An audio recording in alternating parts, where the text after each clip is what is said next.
welcome to the Adoption Lounge. I'm Amanda. And I am Katie. And this is our very first 2025 podcast episode. It is. So very exciting. So Amanda, how were the holidays? Oh my gosh, they were fantastic. I was not sick, unlike Katie. Yes, who almost wouldn't have made it here. Almost died. Yeah. I had pneumonia, but it's so weird because it's going around, I heard, along with like the neurovirus and like RSV. I mean, it's really, really bad this year. So that's been scary. And that's probably the sickest I've been in a very, very, very long time. She even missed our work Christmas party, which she loves. She had major FOMO. It's terrible. I've known you for 6 years and I've never seen you that sick. Yeah. I feel like it's just some lost time for me at the end of 2024. A whole month. December, gone. So what are we talking about today? We are super excited. We're going to talk with two adoptees, Jordan and Anthony. Yep. Hi. Which is so fun because I feel like we do a lot with adoptive parents, which I absolutely love, but it's always fun to talk to adoptees and get a different perspective. I'll try not to take over. I get so excited. You should.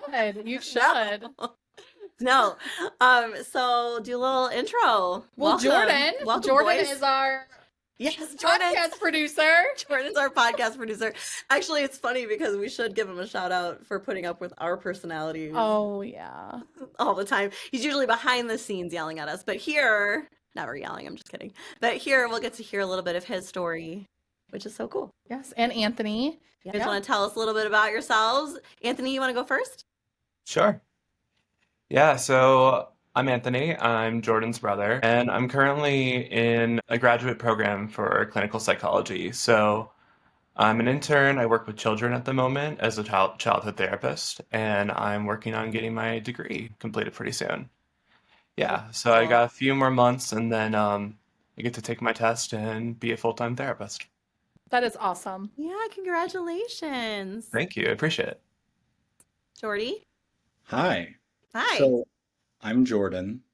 I handle the podcast production. I am Anthony's brother. We got to grow up with each other since we were born, and it's been such a cool experience kind of being adopted, but also having a blood brother with me as well. And it's just been a long journey. I know with Anthony as well, it's been cool to see him navigate through college and change his path multiple times to ultimately end up exactly where he's meant to be. So it's kind of been a fun journey for all of us and excited to talk about it.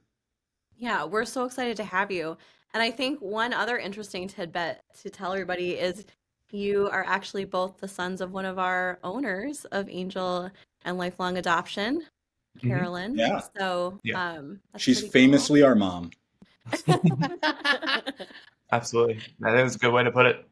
Yeah. Yeah. So I mean, without the two of you, we may never be sitting here today. That's right.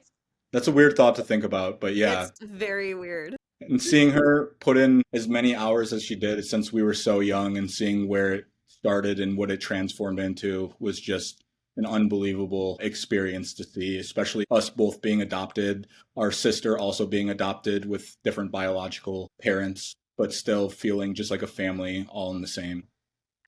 Yeah, and I think she's carried that over and along with Sharon into the company itself, because I mean, even though now you get to be a part of it as our podcast producer, you know, Anthony, I've met before when we've done special events. You know, I just think it's really neat how much we've gotten to know everyone's family. It's such a family oriented organization, I feel like. Absolutely. Yeah. So tell us about your family dynamic growing up. Anthony, Jordan. Anthony, you start. You want me to start? Yeah, Okay. let's get your perspective first. Yeah, when my mom first started like the company and everything, I was too young to really remember any of that. But as for a family dynamic, I would say Jordan, my sister, and I, when we were growing up, we had a pretty good relationship overall. Jordan and I definitely messed around with each other all the time. But overall, I would say it was pretty chill. There were definitely some hectic moments at times, but I mean, every family has that, right? Yeah, definitely. Yeah, I think we have such a unique family blend. Anthony and I, it's weird sitting here with you now and reflecting on it because of how different we were as kids and seeing our progression as people until now. Totally. We, from the very beginning, we knew that we were adopted. Our birth mom was not necessarily involved, but she was always present, whether it was through her social media or just a topic of discussion. From the very beginning, my mom made it very known in our lives exactly how we became a family. And I think knowing that from the beginning definitely like helped shape exactly who we became. Definitely there was hectic moments. Our family is a collage of different pieces from all, but there was never a feeling of we weren't ever just one family, you know. It just was a great experience to have different pieces. Like my sister, completely different biological parents, felt like my sister since day one. There was never a thought, even though we all knew we were adopted, it just felt like we were family since we started. And then also with Anthony, knowing that I had blood with me was something really unique, even though we're completely different and amazing in different ways. Especially when you're a kid trying to navigate that, it's difficult because you have so many different perspectives that are shaping what you think you know. Like, I was more involved with my dad sometimes, and he was more involved with my mom sometimes. And the way that we grew and understood life was just different until we became adults to think on our own. I And hope so you like don't mind me asking. I was just kind of curious. You guys share a biological mom, is that right? Yeah. Yeah. So were you adopted at the same time? You weren't adopted as like a sibling set, were you? Or was it separately? Anthony was not present on Earth yet. That's what I Yes. I just tell me was a that. little Tell me late a to the little bit game. about that story. Yeah. To So clarify for our viewers, can you tell a little bit about the logistics of of course. your family? So first, my sister was adopted. She's 7 years older than I am. My mom and my dad were in adoption before any thought of my mom starting angel adoption.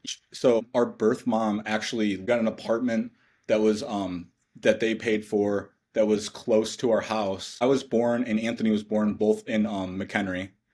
And then she ended up actually staying for multiple months after and was around us as we were newborns as well. I was obviously born a year and a half before Anthony was even a thought yet. And so I was about almost 2. And then my mom got a call from our birth mom, and she was like, "Hey, by the way, I'm pregnant again. Are you interested in adopting my son to be?" And that was Anthony. So after, spending 2 years going through exactly what the adoptive families now are going through, and back then in the 2000s, before there was any profiles or any of the information that is so nicely given now, Hmm. she took so much time with our sister Caitlin, took so much time with us, and then all of a sudden she just got a phone call and was like, "Hey, by the way, I am having another son. Would you guys like to have another son?" And they were like, "Yes, please." Yeah. And so they went through the entire process again, and now my brother's with me, and it was awesome. Yeah. And that genuinely still happens to this day, even though Oh, we do yeah. have such a different system. I mean, it happens where the expectant Multiple or the birth times. mom gets pregnant again and might place with the same family. Yeah. So very cool. Yeah. Thanks. I was just curious about I No. thought people were gonna wonder about the logistics of how you ended up together still. Yeah, and then I mean, we also have multiple other Anthony's half brothers and sisters, but my full brothers and sisters. And so, we got to meet them. I think I was in 5th grade and Anthony was in 3rd grade, and she brought my sister Mika, she brought Patrick, and they stayed for 5 days, did so many fun things. She cooked us an authentic Mexican meal on her last night. Oh, And we got to know our roots since very early and where we came from. I know Anthony and I have a much different perspective on how involved we would like to be with our birth mom or our birth dad, and much different perspective on it. But I yeah. think that is like also a good thing to be able to have that choice as well. I totally agree. My sister and I are actually really different as well. So Anthony, like what's your perspective kind of, if you don't mind? Well, so something I was kind of thinking of, and then I'll jump into kind of what Jordan was saying. But I think one thing that was really interesting, going back to how you're saying, like, oh, when our birth mom was visiting, she made us an authentic Mexican American meal. I feel like being in this adoptive family, it's a very multicultural family, and that's something that I personally really enjoy. Having those different backgrounds. Our main family now is Italian American through and through, and it's such a cool mix overall that feels that is just really engaging. Now, as for the involvement of a birth mom, I would say I've kind of always taken the approach of where I'm pretty laid back with it, but I'm also more of like a if it happens, then it happens type of person when it comes to that. I don't generally go seeking it as much, but I definitely think it's been very rewarding when we have had time to spend together. Yeah. Do Yeah. you feel like one of the two of you makes more of an effort like proactively? And how has that kind of impacted? I would say I could definitely be more proactive, but I think that I have, especially having full brothers and sisters out there compared to having a half brother and sister, Mhm. I have more of a relationship with my birth siblings. We're not talking every single day. There's sometimes that we are talking more. It's more with me and my birth brother. When I see pictures of him and when I'm talking to him or I hear him on the phone, he has the same eyebrows as me. He smiles the same way. He has every mannerism of me, and we didn't grow up together. It's the same thing with me and Anthony, even though we're such different people. Our personalities are quirky and we have different things about us, but we also have like the same like values that are very similar without us even trying to be similar. And I think for me, being able to have that relationship with them is fulfilling for me. Even if it's just a small portion, knowing what's going on with my birth sister. She's only a year older than me. She has a whole family. She has a child, and hearing about what's going on. Our birth mother, not to go too much into it, but not really a relationship there, but that's also her own personal stuff going on. Mhm. I also had multiple discussions during COVID about actually going to meet my birth dad. And that was really cool. It was like right before COVID started, so it kind of got thrown off track a couple years ago, but I still plan on making that trip just because he's always wanted to meet me, but always wanted to respect the boundaries that were put in place. So he's kind of just like waiting on me. But for me, that's definitely something that I want to experience. And so I would say I'm a little bit more proactive when it comes to it, just because it's something that means a lot to me. What about you, Anthony? Well, also kind of brought up an interesting idea, but basically something that I noticed that was really beneficial about like having this connection with my birth mom and my other siblings is that well, I might not always like reach out and like want to just kind of hang out and talk. There's been the benefit of being able to like reach out in cases of like needing to know my like family history for doctor's visits and different like logistical things such as that. Mhm. So that's been really beneficial. Yeah, that's so funny that you say that.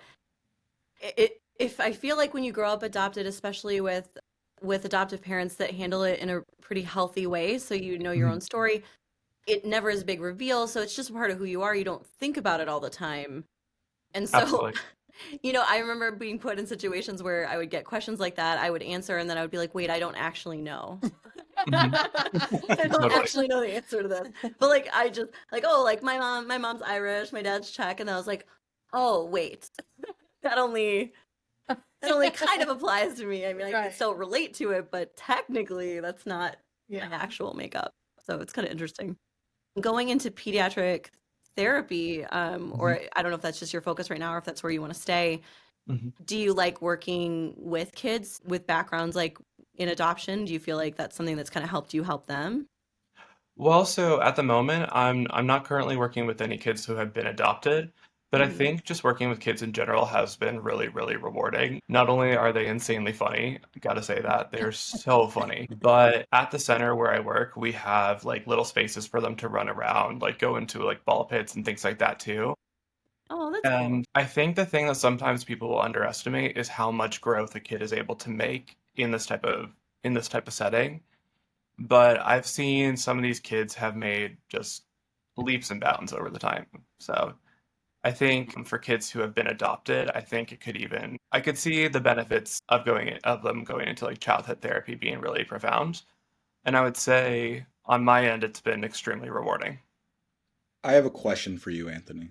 What's up? Do you think that like your experience like being adopted as well as just like growing up, like do you think you see like parts of yourself in those kids that like can help you benefit them as well? Yeah, so I would say there's definitely times where that happens. Now, being a therapist, we have to be a little bit mindful of that so it doesn't go too far. Yeah. Because sometimes that can become an ethical concern. But I would say for the most part, There are occasional times where things like that definitely do come up. Yeah. That's awesome. hmm Okay, back to you guys. Sorry, I just wanted to ask. Who's all Whatever. put him on the other side of the camera and he just takes over. Yep. No appreciation moving forward. So much appreciation, let me tell you. Oh, I'm just kidding. Do you mind me asking, Anthony, do you have a relationship with your birth father? So I do not. Now I know that Jordan and I have different birth fathers, Mhm.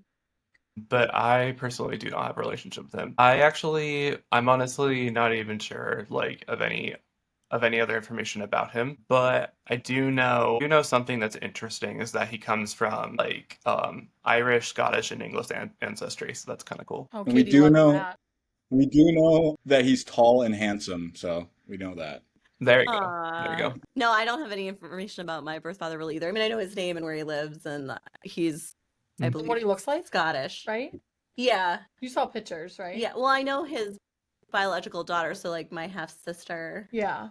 But yeah, it's weird because like it doesn't really bother me because I have a dad, but it's also I don't know. I don't know if I really know how I feel about it. Yeah. Not terrible. It doesn't occupy space in my brain very often. But so, what was it like for the two of you? I know that you don't really remember when Carolyn and Sharon started the company, but I mean, you were kind of on the inside while they were building the company. Yeah. What was that like?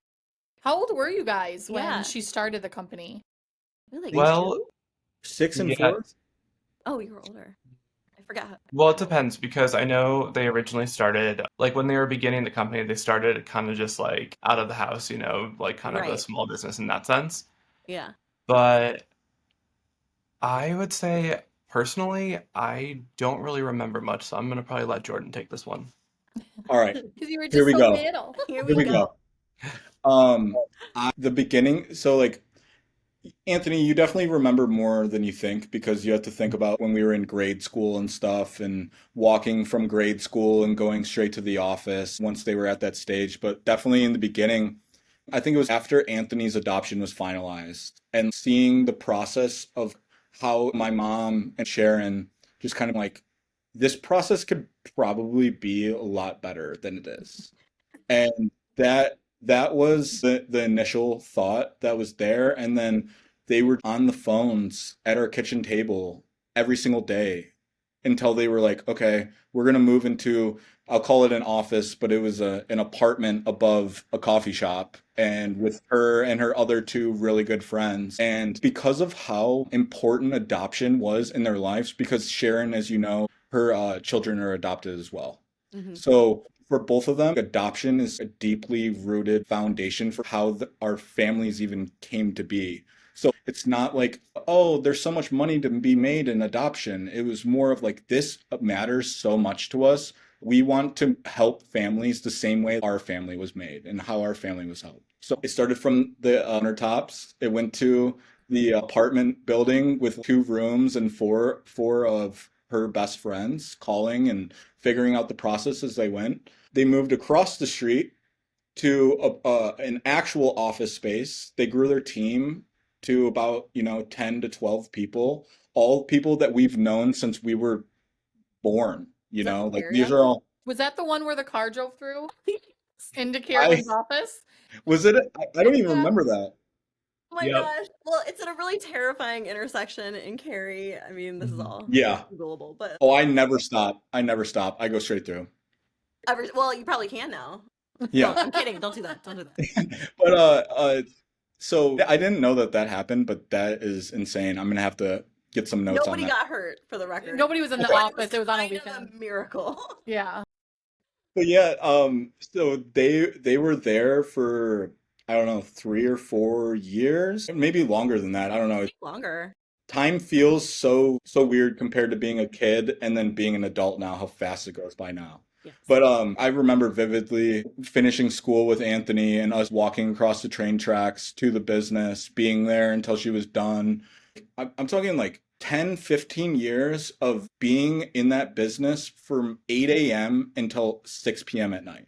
Yeah. And then still being a full-time parent, her and Sharon, being a Mhm. full-time parent, getting us to all of our sports practices, being at every school recital or whatever it is, on top of putting in that many hours to help as many people as possible.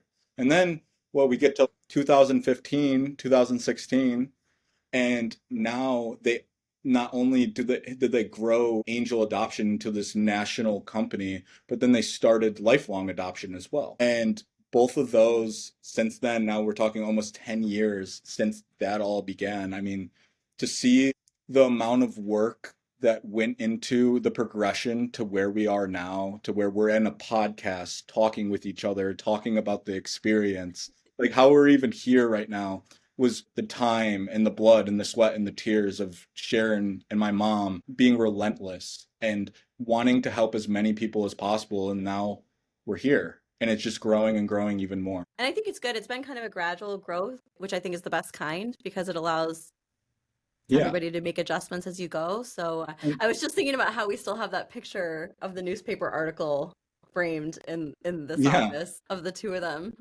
Yeah, it's such a like Anthony getting into like clinical psychology and like the progression that he went through to even get there, or like me like working with my partner running my own business. Like it's such a great example of like what really goes into like having something worth more than yourself, because everyone wants a shortcut. Everyone wants to find the quickest way to get there. And no, are you willing to put 15 years on the line of your life every single day to get to where you want to go? And if you're not, it's okay. But that's really what it took to get here. And seeing that as a kid to now, it definitely impacted both him and I in ways that other family settings might not have in the same way. Yeah, I think it's really beneficial. Looking back at it, I think having a parent who has a position that just gives them such a sense of purpose was just such a great thing to see. And like looking back on things, there's a lot of nostalgia surrounding some of those old offices and all that too. Now that I think about it. Yeah. But I think really the most impactful thing though was just seeing our mom and Sharon have such like a sense of purpose in their work.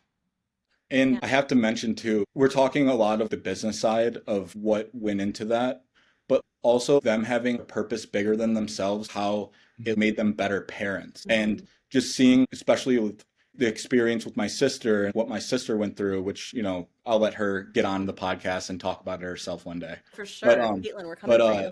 obviously it's a business, but it was a selfless purpose from the beginning, and I feel she carried that into the way that she parents. My sister has 2 children, and my mom ended up adopting them into our family as well, since they were I think they were 3 and 1, and now it's weird to say this. Her oldest daughter is now 18 years old, and my mom was there from the beginning since they were 3 until 18, and wasn't even a thought. It was, this is what we have to do.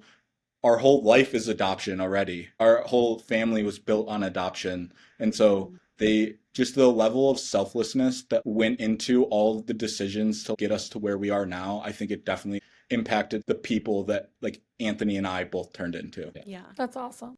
Yeah. Well, what advice would you guys give to other adoptive parents? Anthony, you go first. It's a good question. Some advice I would give, and this is also just coming from my studies and my background right now, is just know that it's okay to be nervous and it's okay to be scared, and that it's normal, and that's the place where the most growth is going to come from.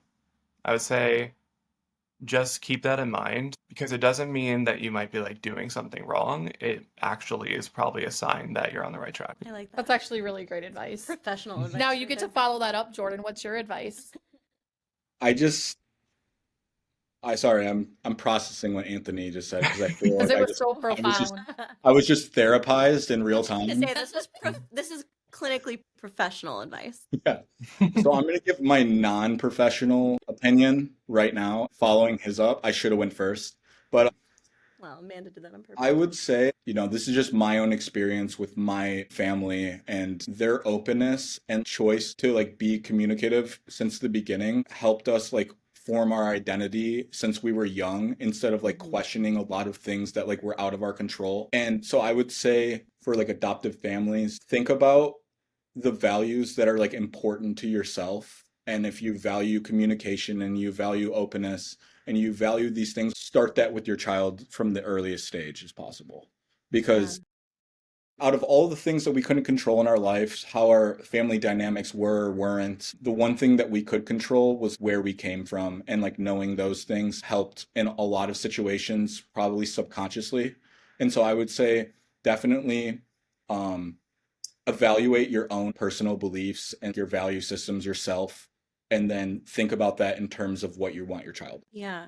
Kind of piggybacking off of that, I think one thing that a lot of adoptive parents say to me when we're talking about how to talk to your child about being adopted is they're like, won't that be confusing for the child? And I always think that's like no judgment or anything, but I always think that's funny being an adopted child myself, because if you just tell them their story, nobody has any control of where they came from. Even if they aren't adopted, nobody has any control over that. So all you're really teaching them is their story. Everyone has their own story. Everyone's story is different. So teach them their story. They don't know anything. So it's not like they're going to be like, ooh, that's not the same as, Sadie at daycare. That's actually true. Yeah. So just tell them. And then as they learn, other people's stories are different. I mean, that's not going to make them question their own. Exactly. You're normalizing their own story. So I always say for an adopted person, it's not weird. It's not strange. It's not confusing. You're just telling them who they are. So they're going to be okay. They'll be less okay if you tell them who they are much later. Like, I would wonder why that you didn't tell me sooner. That would I would have more questions and emotion around that. In an effort to avoid possibly what you think is confusing them or burdening them or making them feel, I don't know, unwanted maybe. I mean, that's all on you to handle correctly. That is not on them to receive correctly. So you need to make sure that you're doing that. And then you're not going to run into them feeling deceived, betrayed, lied to, because, Well, I know you always talk about too that you love that you didn't have this like big sit down moment in your life where like your whole life changed because you found out you were adopted. It was always other talks growing up you can save that awkwardness for, but when it comes to being adopted, I mean, that doesn't need to ever be a reveal. Plus, parents these days, I mean, my parents had nothing. Carolyn had nothing, right? Like, my parents just had to tell me my story. You guys have visual aids and books and,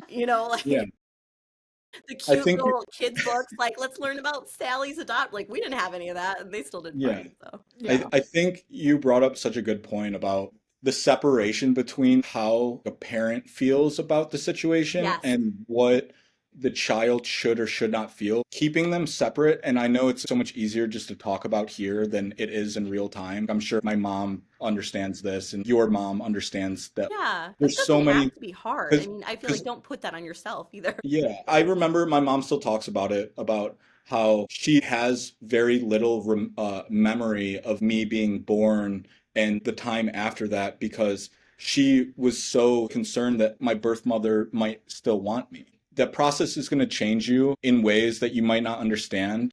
A child is still a child, and you guys being mothers definitely know that kids learn at an unbelievable pace. They notice and they see things and they interpret it in real time, even if they're just 7 years old or 8 years old. Like I think honestly, babies are still getting impressions from the world around them and how things are handled. Even if it's not understood at the time, it shapes who you are, for sure. Yeah, exactly. And so from the very beginning, allowing a kid to form his own voice and how he wants to or doesn't want to handle it. The way that Anthony and I are, we are different about how we approach our adoption. And that's completely okay, because he's an individual, I'm an individual. We had that choice to decide. I remember being a kid to Anthony, why don't you want to know your birth dad? Or like, why don't you want to? Because I did. Yeah, I used to give my sister a hard time about that too, because I was always so curious, and my sister is the opposite. So I was always like, like there's no chance that when I turned 18 that I wasn't like out there solving my own Nancy Drew mystery. And my sister is just the absolute opposite of me. My sister is like... And when you're a kid, you think, why isn't every kid just like me? Why isn't my brother just like me or my sister just like me? And now looking and seeing Anthony right now, talking to you guys and reflecting on it. No, we were meant to be making those choices since we were young, and it like helps shape who we are. So allowing that and the space to have that in the first place is so important, I think. Because they're your choices to make, for sure. I mean, like I've talked about this before, but I always say, when you give your child ownership over their own story too, what's so great about that is then you're also allowing them the space to decide who they want to tell, you know, because it's maybe no one's business, but also maybe not your thing to tell as the adoptive parent either. So I feel like by sharing it with your child and kind of being like, because my mom was so good about always being like, you may tell whoever you want to tell, it is your call. And I love that. I thought that was great. I love that. Yeah. Anthony, do you remember telling people when you were younger, or was it just something that you were private about, or? Yeah. I don't specifically remember telling anyone unless I knew them pretty closely, but it wasn't something that, I guess the way I put it is I feel like I was very nonchalant about it. So it was one of those, yeah, definitely. And so like it was one of those things where if it came up and I was like, "Oh, I'm adopted," I was kind of just like, "Yeah, I'm adopted. It's pretty cool." But cool, man. Yeah, cool. Yeah, so I would say it's pretty chill. Do you think you did that on purpose though, to give people permission to not react strongly to the information? Oh, that's kind of hard to say, but I would say honestly, I just from the very start, maybe because of the way our parents presented it to us as being such a like such a normal thing for us. Yeah. I was just so accepting of it that I didn't really think anything of it, to be honest. It was like, oh, if you know, then you know. If you don't, then you don't. Yeah. I always tell people I would never even think about being adopted if I didn't do it for a living, and I only do it for a living because I love my family so much. Like, it's very similar to the thing you say about. I say that before. I have, but I love it every time. It's very similar to the thing you say when we were when you guys were interviewing. Yeah, I have your thought tracks down. You know, we're gonna have to have feedback after this. We'll be like, Jordan, you used the word like 20 times during this interview. I was just gonna say, you guys get to give me feedback now because I don't even know what I said. No, it's in here. It's so weird being on the other side of this. But what you said with Nathan and a couple other like interviews about like how when you're adopted and you know it from the beginning, it's no different from your eye color. It's so fun talking about this with Anthony because we are completely different in the way we approach it. I was so much like you, Katie, where I would just tell anybody. I did reports on it when I was young. I was like, yeah, hey, I'm Jordan. I'm adopted, by the way. Like, that's not an adoption thing. That's possibly a Jordan and Katie thing, because even my husband will tell people, he'll like listen to me in meetings sometimes, and then afterwards he's like, they don't care that you are reading that book. And I was like, first of all, yes, they do. They do. And I don't want any feedback otherwise. Not open to comments at this time. But I'm just an oversharer. I think it's fun. You know, and again, my sister is the opposite. Yeah. But I was dramatic about it though. Growing up for me with the adoption thing, I was dramatic about it, not because I was upset about it, but because I wanted anyone I told to feel like they were part of the inner circle. You know what I mean? Dramatic? No, I know doesn't sound like me at all. Weird. But I would be like, you know, I have something very serious to tell you, and I'm only telling you because we are so close, you know? Yeah. But it wasn't dramatic to me. I think because Anthony and I have interesting perspective growing up because I was much more around my dad. I was doing sports, so he was very much involved in that while my mom's building this business and taking care of my brother and sister. It was just a little bit segmented, but like there were so many uncontrollables being around my dad. I think the one thing that I had to control was, hey, I'm adopted. It was like one of the things that like I knew 100% all the time, no matter what. Yeah, that's interesting. Yeah. Well, what thoughts do you have for other adoptees? Anthony, I'm going to make the mistake, but I'm going to let you go again first. Do you have any professional clinical advice for other adoptees? Take it away, Anthony. So what I was kind of thinking is kind of going back to like a sense of control. There's a lot of things that we might feel like we have control over, such as like our story and things like that, and that's definitely valid. But I think there's also things that it becomes easier once we realize we might not have control over certain things, but we might have like an influence in them. So that's not only for like adoptees, but also adoptive parents. So like, let's say if you're sharing the story of your adoption with your kid, you know, it's okay to let them kind of form their own opinion on it. And for the kid, you know, it's okay. Like there's no right or wrong in this. Yeah, I would say. I like that. Like you have the ability to feel however you feel about it. You don't need Mm-hmm. Have you ever read The Primal Wound? What's that? Well, it's a book about kind of how all adoption has some level of trauma in it, which I don't mean to make it sound overly dramatic. It's actually just such a lovely it's a really great book. I actually tell families to even read it if they seem particularly concerned about how their child will cope. And I was like, this is such a proactive way to get ahead of it and learn maybe from their perspective. But it really kind of talks about how even adoption from birth has a level of trauma to it, a level of kind of like disconnection. And it doesn't mean that it's a negative thing. It doesn't mean we shouldn't do adoption, but having, you know, the ability to understand that, address it. Exactly. So it can be so helpful, and also allow the child to maybe understand some tendencies or some underlying things. Like, I've always been such an extreme people pleaser. And I was actually watching a story about another adopted. I might have even talked about this before, but all of you have to hear my stories multiple times too. So, but like how he people pleases because on some very, very deep level, he wants to live up to the dream his adoptive parents had, even though they never put that on him. And I was like, gosh, I feel like that definitely could be part of what I'm doing here. And I think the primal wound just kind of works to unpack that a little bit and gives, I think, the adoptee permission to do so without feeling guilty. Yeah. That's awesome. I like that. Yeah. I forgot that we talked about that. But Anthony, do you feel like you were like inherently a people pleaser growing up? Growing up, I was. So I He's like, I think stopped that now. Yeah. Well, our story, Over. good job. I'm over pleasing people now. I like to do the opposite. Now I So please me. how do you do that? Just email me separately. I think, yeah, so growing up, I think I was definitely a people pleaser. And sometimes, at least for me, it can come from an attempt of like trying to control other people's perception of you. Yes. I've kind of, in the past couple of years, just realized that like I prefer, like, I definitely feel a lot less stress if I'm just being totally 100% authentic. And I think for a lot of adoptees, that can definitely be a challenge, but it's also a really great and rewarding point of growth. For sure. Anthony, I love hearing you talk because you sound so professional. Your thoughts are so deep when you're expressing yourself, which to think about us running around as kids just yelling at each other and having a conversation like this is just it's so impactful to think about how far we really have come. But It's funny. I look back at it and I remember you and I would both be in the car and, you'd be like listening on your headphones and like playing on your phone. And I would just be like looking out the window at all the scenery and stuff and like trying to like take that in and kind of just like in my head a little bit. And I think about that and it's like, I could see it. but yeah, the people like turns to like look, you do your like chin thing and like the lights coming in just looks very like profound. yeah, to wrap this up. The people pleasing thing, definitely with the book you were talking about. I think that can also be related to your experience with your parents, depending on your situation.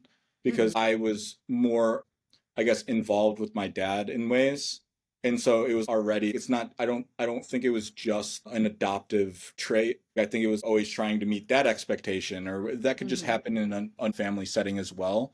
I sometimes think it's not necessarily that adoption would make you a people pleaser or something, but I think that if you're kind of already inclined that way, then it might expound upon Lean it. you that way further. Yeah. Exactly. Yeah.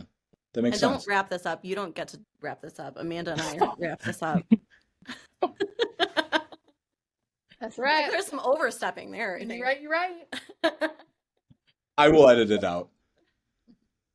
Oh, I think you should leave it in so they can see us put you back in your place. Okay, all right, that's fair. You guys run the show. I just watch it. Anyways, thank you so much, Anthony, Jordan. Yes, thank you guys. for telling your story, for getting on camera with us today. We really appreciate you. I think it's really valuable information. And yeah, we look forward to seeing the girls on here. Yeah, I can't wait. Oh, we're getting them on soon. It's coming up.